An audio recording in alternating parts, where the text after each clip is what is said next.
But as a young person coming into it, don't get ahead of yourself. You know, do the work first.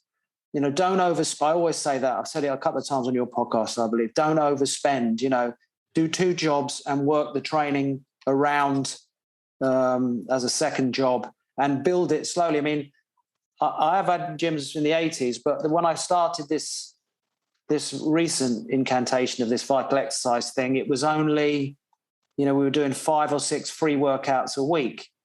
I was lucky to have some money set aside so that I didn't suffer financially. But it was just grafts and time and referrals. And another good tip is find local clubs. A very good organization is the Rotary Club. You should all, you know, if you're opening a business, seek out the Rotary Club. Unfortunately, during these COVID times, they're not having meetings anymore, but generally on a Tuesday throughout England, in about every town and city in England, maybe 2 or 3 in some cities, Rotary Club have a Tuesday lunch. Make contact with that Rotary Club in your area, and they like to have speakers at the lunch. So they eat ladies and gentlemen, they eat their lunch, and you get up and speak, and you would tell them about strength training. That's exactly what I did. You know, after about 3 months, I didn't know anything about this. One of the Rotary Club worked on the estate where I work. She contacted me and said, "Would you like to come to our lunch?" Because they're desperate for speakers. You know what? They're finding people to speak about stuff every Tuesday. It's very difficult. So I did. I went up and I spoke in front of about 150 people. I got 1 gentleman from that. And from that, love it.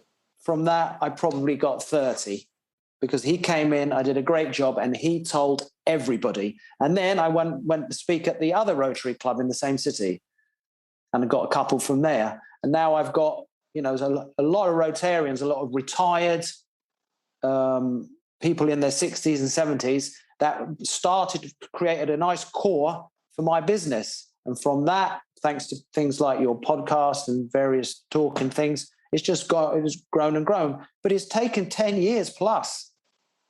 It's not easy. It takes a long time. Don't be in a hurry. 10-year overnight success. Indeed. Yeah. This is such good advice. Do you know what I was just thinking there is, do you think with referrals, there's like a Pareto distribution? In other words, let's say you've got 10 clients, there's like 2 clients who'll refer generate 80% of the referrals. Have you found that? Like there's just some individuals that will, and yeah. Go ahead. Yeah. Some people just don't want to say anything. Okay. And I'll tell you why that is. It's because they don't want people coming in and stealing their slot. Right. Yeah. Right. So that's a capacity thing. So if you let's say you had, 6 trainers in your new studio or whatever, then that would no longer be an objection. Do you think that would no longer get in the way? Because obviously there'd be, I'm just saying for argument's sake, you're doing 6 workouts at once in that place, then there's no longer that competition for slots, at least in the beginning anyway. Yes, that's right. Yeah. That's fascinating. I've heard that before actually. And referrals are great. Go ahead. Sorry. Referrals are great, but we used to discount. We've got offer, sessions free if we had a signed up referral.